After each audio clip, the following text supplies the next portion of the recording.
Katanya Abu Bakar seperti memegang pasir. Jadi megang duit itu seperti megang pasir. Kalau kita eratin itu pasir jatuh semua. Kalau kita longgarin itu juga jatuh semua. Jadi seadanya aja.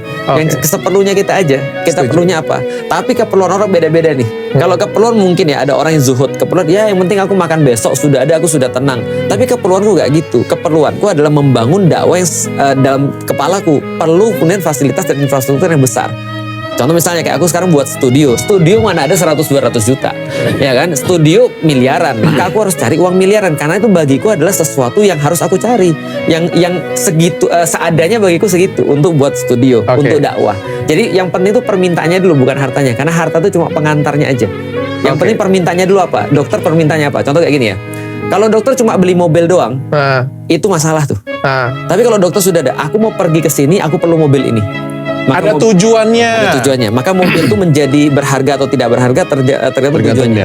Duit itu menjadi berharga atau tidak berharga tergantung tujuannya. Tergantung tujuannya. Jadi menjadi kaya karena membantu orang lain, membantu karyawan-karyawan, menjadi kaya terus bermanfaat untuk orang sekitar itu nggak ada masalah semuanya. Tapi aku kasih PR yang lebih tinggi mau nggak dok? Apa?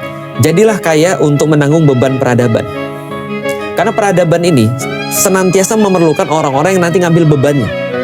Nah jadilah kaya untuk itu. Contohnya aku sedikit cerita dikit. Dulu ketika aku masih di IPB, aku ingat banget ustadz-ustadz itu kita panggil dari Bandung, kita cuma kasih duit 7.000. Cuma untuk naik bis aja, itu pun nggak cukup.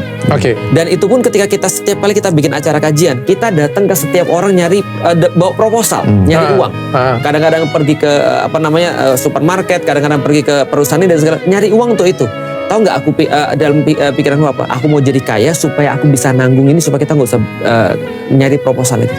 Itu kenapa aku mau jadi kaya pada saat itu. Jadi tujuannya untuk itu. Dan ketika aku sudah jadi kaya, aku lakukan. Andai kan dulu ketika aku mikir, andai kan ada yang bisa minjemin aku laptop, aku pasti akan bisa lebih dakwah lebih besar daripada yang sekarang. Tapi nggak ada yang minjemin aku laptop. Aku mikir gini, aku nanti akan jadi orang yang beli laptop dan minjemin orang lain. Sekarang aku lakukan. Artinya untuk jadi orang berguna kita perlu modal. Harus. Dan kita harus berbisnis dan kita harus kaya. Betul. Supaya kita bermanfaat dan gak ada masalah tentang berbisnis dan jadi kaya ya. Betul, gak ada masalah. Nah,